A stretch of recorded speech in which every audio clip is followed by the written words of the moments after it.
Bismillahirrahmanirrahim.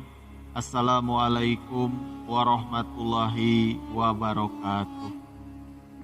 Innal hamdalillah nahmaduhu wa nasta'inuhu wa na'udzubillahi min syururi anfusina wa min sayyi'ati a'malina may yahdihillahu fala mudhiyalah wa man yudhlilhu fala hadiyalah.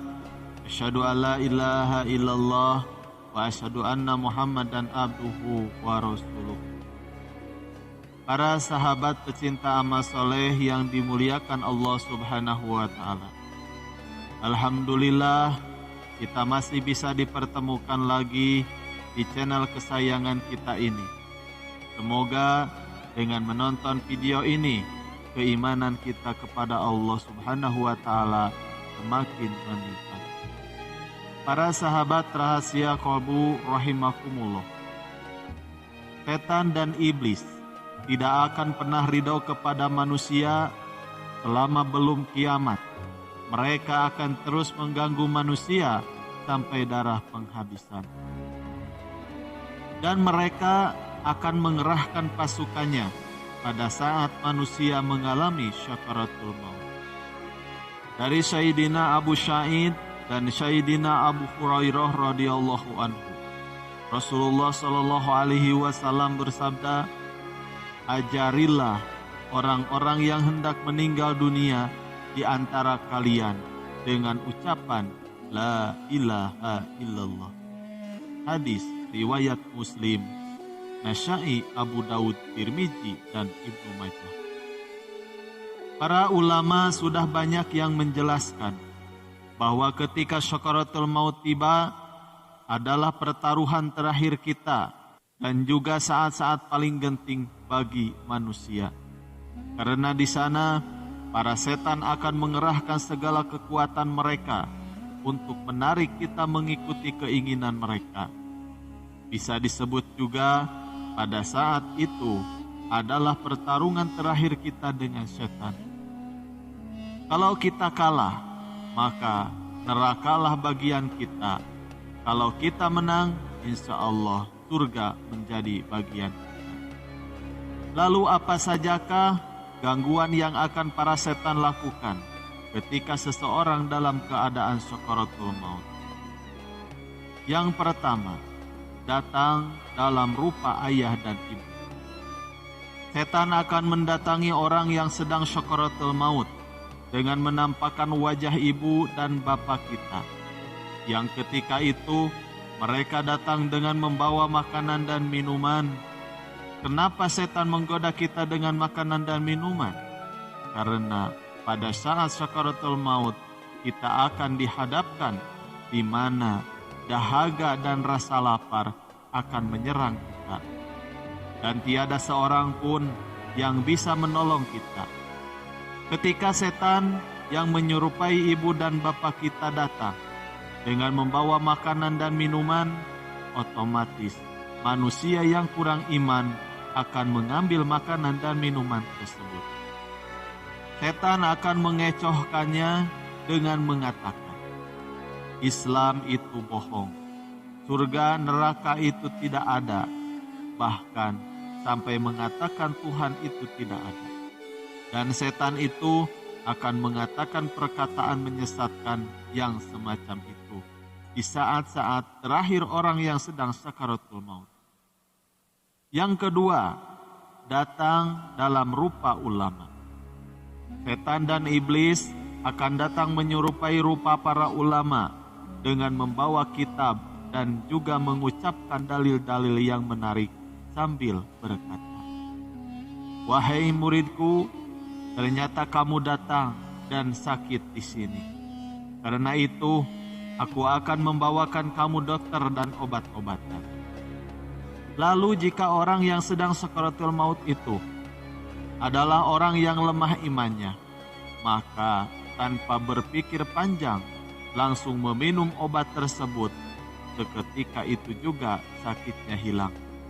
Namun kemudian kambuh lagi Dan setelah itu, setan yang menyamar menjadi ulama itu berkata lagi, "Kali ini kami datang kepadamu untuk memberi nasihat agar kamu mati dalam keadaan baik.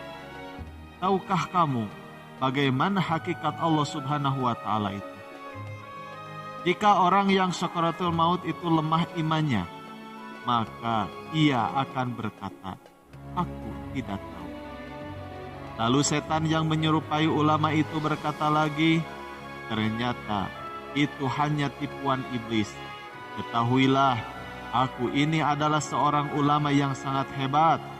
Kami baru saja kembali dari alam gaib dan telah mendapatkan surga tertinggi. Cobalah kamu lihat surga yang akan disediakan untukmu. Kalau kamu ingin mengetahui zat Allah Subhanahu wa Ta'ala, maka patuhilah kami.' Maka orang yang lemah imannya saat sakaratul maut itu berkata, 'Bagaimana zat Allah itu?' Iblis itu pun menjawab, 'Tunggulah sebentar lagi. Dinding dan tirai akan dibukakan kepadamu.' Lalu ketika tirai yang berwarna-warni itu dibuka, selapis demi selapis, maka orang yang dalam keadaan sakaratul maut itu pun dapat melihat sebuah benda yang sangat besar, seolah-olah lebih besar dari langit dan bumi. Maka iblis berkata, 'Itulah dia zat Allah Subhanahu wa Ta'ala yang patut kita sembah.' Lalu orang yang lemah imannya saat sakaratul maut itu berkata, 'Wahai guruku, bukankah ini adalah hanyalah benda yang benar-benar besar saja dan memiliki 6 sisi seperti benda lain, atas, bawah, kanan, kiri, dan depan belakang? Padahal zat Allah Subhanahu wa Ta'ala tidak menyerupai makhluk. Dia maha sempurna, maha suci dari sifat kekurangan. Tapi sekarang ini pula keadaannya lain dari yang aku ketahui dahulu. Tapi sekarang yang patut aku sembah adalah benda yang besar ini.' Dan dalam posisi penuh keraguan seperti itu, tiba-tiba malaikat Israel datang lalu mencabut nyawanya. Maka matilah orang itu dalam keadaan kafir dan kekal di dalam neraka. Yang ketiga, datang dalam rupa emas. Akan datang kepada seorang yang sedang sakaratul maut, setan dengan menyerupai benda-benda yang sangat disenangi manusia di masa hidupnya, yaitu seperti emas, uang perak, dan lain-lain juga akan datang. Makanan-makanan yang lezat yang dapat menggoda orang yang sedang sakaratul maut, dan jika godaan itu datang kepada orang yang lemah iman, pasti akan terjerumus ke dalam tipu daya setan. Yang keempat, datang menyerupai binatang buas. Setan juga akan datang kepada orang yang tengah berada dalam sakaratul maut dengan menyerupai binatang yang ditakuti seperti harimau, singa, ular, atau kalajengking yang berbisa, dan juga yang lainnya yang kita ketahui. Bahwa setan memang ada yang dapat menyerupai dalam rupa binatang. Yang kelima, datang menyerupai hewan kesayangan. Setan datang kepada orang yang tengah berada dalam sakaratul maut, menyerupai binatang yang menjadi kesukaan orang yang hendak mati itu. Contohnya, jika orang tersebut suka sekali kepada burung, maka setan akan datang serupa dengan burung. Dan jika suka terhadap ayam sambung untuk berjudi, maka setan itu serupa pula dengan ayam sambung judi tersebut, dan begitu seterusnya. Yang keenam, datang dalam rupa hal yang paling dibenci. Setan juga akan datang kepada orang yang tengah berada dalam sakaratul maut dengan menyerupai sesuatu yang paling dibenci oleh orang yang akan mati tersebut. Misalnya, musuh sewaktu masih hidup atau siapa saja dari orang yang sangat ia benci. Yang ketujuh, datang dengan 72 barisan. Rombongan setan ini terdiri dari 72 barisan. Itu dikarenakan ia menepati hadis bahwa umat Rasulullah Shallallahu Alaihi Wasallam akan terbagi 73 barisan. Satu barisan yang benar, yaitu ahli sunnah wal jamaah. 72 lain masuk neraka karena sesat. Ketahuilah bahwa setan akan mengacau dan mengganggu anak Adam dengan 72 macam di saat sakaratul maut.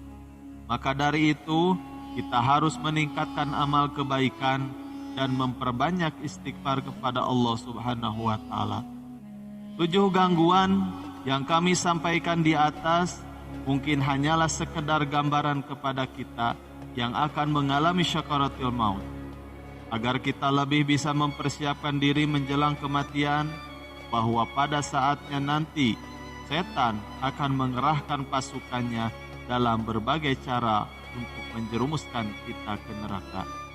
Maka dari itu, Rasulullah Shallallahu Alaihi Wasallam menganjurkan kepada kita untuk mengajarkan atau mentalkinkan kepada orang yang sedang sakaratul maut kalimat La ilaha illallah, tiada Tuhan selain Allah. Semoga kita diselamatkan dari ujian yang semacam itu, dan semoga kita diberikan husnul khotimah, mati dalam keadaan mengucapkan kalimat La ilaha illallah, mati dalam membawa iman dan Islam.